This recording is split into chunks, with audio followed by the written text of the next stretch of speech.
你有没有经历过一种感觉？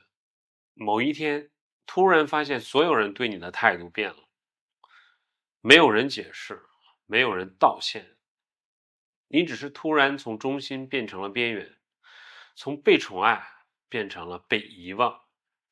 大人遇到这种情况叫社交性孤立，会焦虑，会抑郁。一个5岁的孩子遇到这种情况叫什么？叫天都塌了，整个世界无声无息的塌了。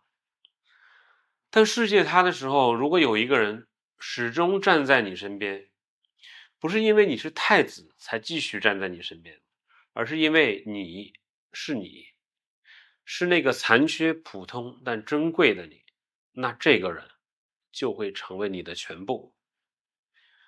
这个人叫万贞儿。万贞儿是谁？一个宫女，4岁被选入宫，在朱见深的祖母孙太后身边伺候，后来被派去照顾年幼的朱见深。那一年，朱见深2岁，万贞儿19岁，17岁的年龄差。在朱见深需要有人在的时候，万贞儿出现了。她不是母亲，生母周贵妃还在，但那个风雨飘摇的后宫里，周贵妃自身难保，连自己的地位都朝不保夕，哪有余力去给儿子一个完整的童年？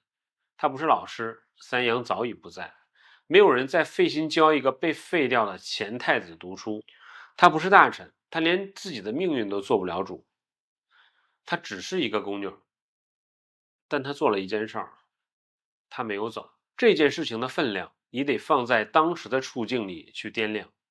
朱见深被废太子以后，整个东宫系统几乎瘫痪，该走的走了，该跑的跑了，该投靠朱祁钰的早就投靠去了。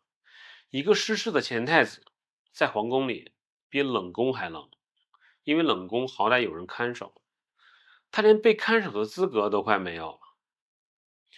万贞儿不是不能走，他可以去求孙太后重新分配差事，可以想办法攀附新的权力中心，但他没有，他留在了一个随时可能被彻底抛弃的孩子身边。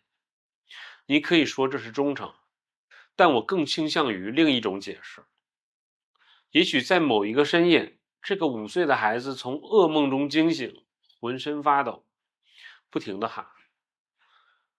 万贞儿抱住他，然后他感觉到这个孩子抓着他的衣角，死活不松手，力气大的不像一个5岁的孩子。一个人会因为责任而留下来，但一个人会因为被需要而留下来更久。从2岁到10岁，整整8年。朱见深人格形成最关键的8年，全部是在恐惧和被遗弃的阴影中度过的。而万贞儿是这8年里唯一不变的存在。他喂他吃饭，哄他睡觉，在他哭的时候守着他，在他害怕的时候抱着他。他教他认字儿，给他讲故事，在深夜里替他掖被角。这些事情本来应该是母亲做的，或者父亲做的，但他的父亲先在蒙古人的帐篷里，后在南宫的囚室里。他的母亲在后宫的夹缝里求生，连自己都保不住。于是万贞儿成了他的母亲，他的父亲，他的姐姐，他的全部。当一个孩子在极端缺乏安全感的环境中，只有一个人始终在场，他对这个人形成的依赖会强烈到超越一切关系，不是亲情，不是爱情，不是友情，是比这些都要深的东西，是燕子没有你我可怎么活的依赖。这种依恋一旦形成，终生不可逆。有人说朱见深恋母，这个说法不准确。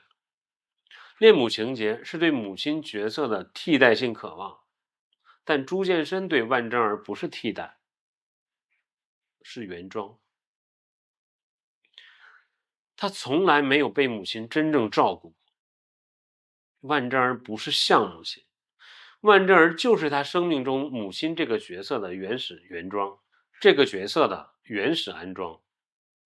他不是在找妈妈，他只是无法离开那个从一开始就嵌入他生命的操作系统。你删不掉的，就像你删不掉你学会的第一种语言，删不掉第一次被拥抱时的温度，它已经长在里面了。讲到这儿，你有没有发现一件事儿？朱见深和他父亲朱祁镇其实是同一个故事。朱祁镇9岁丧父，把全部情感投射在了太监王振身上。朱见深2岁丧父，约等于丧父，把全部情感投射到宫女万贞儿身上。父亲管一个太监叫先生，儿子用一辈子去守一个宫女，创伤的剧本一模一样。